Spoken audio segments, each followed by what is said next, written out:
کیا جس عورت کا انتقال ہو جائے، اگر کوئی مردہ عورت ہو اور اس کو حائضہ عورت غسل دے، جو پیریڈ سے ہو، جس کو خون آ رہا ہو، ایسی عورت اگر مردہ عورت کو غسل دے تو کیا اس کو غسل دینا جائز ہوگا یا نہیں؟ اس بارے میں آج ہم بات کرنے والے ہیں۔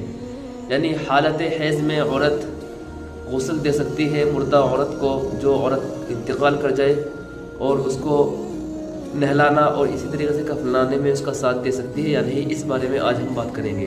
دیکھیے، اس مسئلے کا جواب یہ ہے کہ اگر کوئی پاک عورت موجود نہ ہو تو پھر یہ حیض والی عورت غسل دے سکتی ہے، اس کی گنجائش ہے۔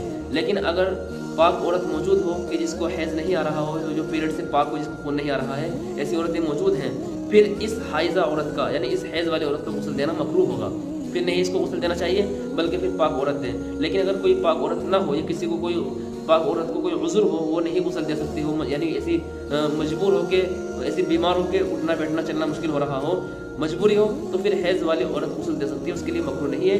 حیض والی عورت کا غسل دینا مکروہ اس صورت میں ہے کہ جب پاک عورت موجود ہو، جس کو پیریڈ نہیں آ رہا ہو، وہ عورتیں موجود ہوں اور پھر حیض والی عورت پہل کرے، ان کو غسل دے، میت کو، مردہ عورت کو، تو پھر اس کے لیے مکروہ عمل ہوگا۔ بہتر یہ ہے کہ پاک عورت غسل دے، اور جو پاک نہ ہو یعنی جو حیض والی عورت ہو وہ میت کو غسل نہ دے۔ لیکن اگر کوئی موجود نہ ہو تو پھر یہ ناپاک عورت بھی غسل دے سکتی ہے، اس کے لیے کوئی مکروہ عمل نہیں ہوگا۔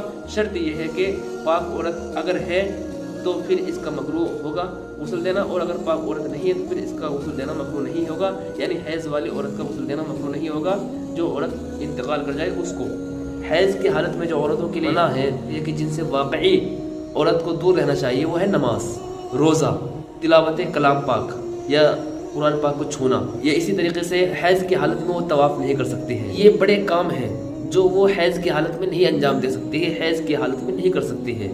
بڑی عبادتیں ہیں جو حیض کی حالت میں عورت انجام نہیں دے گی، یہ نہیں کرے گی، نماز، روزہ، اسی طریقے سے قرآن پاک کو چھونا، قرآن پاک کو پڑھنا، یا طواف کرنا، کعبہ شریف کا طواف کرنا، بیت اللہ شریف کا طواف کرنا، حیض کی حالت میں یہ انجام نہیں دے گی۔ نماز ہے، روزہ ہے، اسی طریقے سے مسجد حرام میں جانا اور طواف کرنا یہ منع ہے، روزہ رکھنا ہے، یا اسی طریقے سے قرآن پاک کو چھونا اور قرآن پاک کو پڑھنا، یہ ساری چیزیں منع ہے کہ وہ ان سے دور رہے گی، اوائڈ کرے گی حیض کی حالت میں۔ باقی اس کے علاوہ جتنے بھی کام ہیں وہ انجام دے گی۔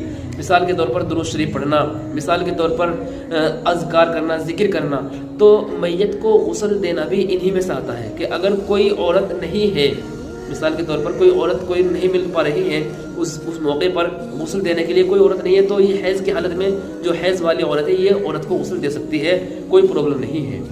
جو لوگوں نے ہوا بنا رکھا ہے کہ پیریڈ والی عورت میت کے قریب نہ جائے، میت کے پاس نہ جائے، تو ایسا نہیں ہے۔ بعض ایسے بھی ہوتا ہے کسی کے والد کا انتقال ہو جائے اور اس کی بیٹی ہے، اس کی بیٹی پیریڈ سے، اس کی بیٹی کو حیض آیا ہوا ہے، تو کیا وہ اپنے والد کے پاس بھی نہیں جائے گی؟ کیا وہ اپنے والد کے قریب بھی نہیں جائے گی؟ کسی کا شوہر کا انتقال ہو جائے تو عورت اگر حیض سے ہے تو کیا اس کو دور رکھا جائے گا؟ نہیں۔ اگر وہ پیریڈ سے بھی ہے تو اس کو قریب کیا جائے گا، اس کے پاس لگایا جائے گا، اس سے یعنی اس کو زیارت کر سکتی ہے، اس کو دیکھ سکتی ہے، چھو سکتی ہے، یہ نہیں کہ اس کو دور کر دیا جائے، ایسا نہیں ہوتا ہے۔ بلکہ حیض کی حالت میں مردہ شوہر کے پاس عورت جا سکتی ہے، یا اسی طریقے سے جس کے والد کا انتقال ہو جائے وہ بیٹی بھی حیض کی حالت میں دیکھ سکتی ہے۔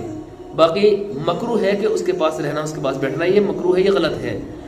بہتر یہ ہے کہ جو عورت حیض کی حالت میں ہو وہ دوسرے کمرے میں بیٹھ جائے اور جو میت ہے وہ الگ رکھی جائے۔ اور رہا مسئلہ اس چیز کا کہ حیض والی عورت مردہ عورت کو غسل دے سکتی ہے یا نہیں، تو اس کے بارے میں یہ کہا جائے گا کہ غسل دے سکتی ہے، لیکن اگر کوئی دینے والا نہیں ہے اس صورت، اور اگر کوئی دوسری ایسی عورت موجود ہے جو پاک ہے تو پھر بہتر یہ ہے کہ پاک عورت سے غسل دلوایا جائے، اس عورت سے غسل نہ دلوایا جائے۔ دیکھیے، بعض حضرات یہ سمجھتے ہیں کہ عورتیں جب حیض آ جاتا ہے تو وہ ناپاک ہو جاتی ہیں اور ان کو ایک طرف ڈال دیا جائے، ان کو کسی کام میں نہ لگایا جائے۔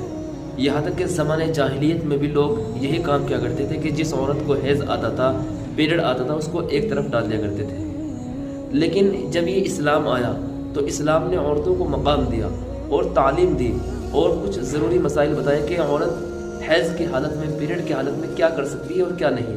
تو پیریڈ کی حالت میں جو منع ہے، حیض کی حالت میں جو عورتوں کے لیے خاص منع ہے، جو حرام کا درجہ رکھتی ہے کہ جن سے واقعی عورت کو دور رہنا چاہیے، وہ ہے نماز، روزہ، تلاوت کلام پاک یا قرآن پاک کو چھونا، یہ تین چیزیں ہیں۔ تو یہ باتیں ہیں جو آپ لوگوں کی خدمت میں پیش کی گئی ہیں۔ آپ لوگ اس ویڈیو کو صدقہ جاریہ سمجھ کر کے آگے بھیجیں۔ آپ کے بھی کوئی مسائل ہو، کوشچنس ہو، ضرور کمنٹ باکس میں لکھیں۔ ملتے ہیں نیکسٹ ویڈیو میں، تب تک کے لیے اجازت۔ السلام علیکم ورحمۃ اللہ وبرکاتہ۔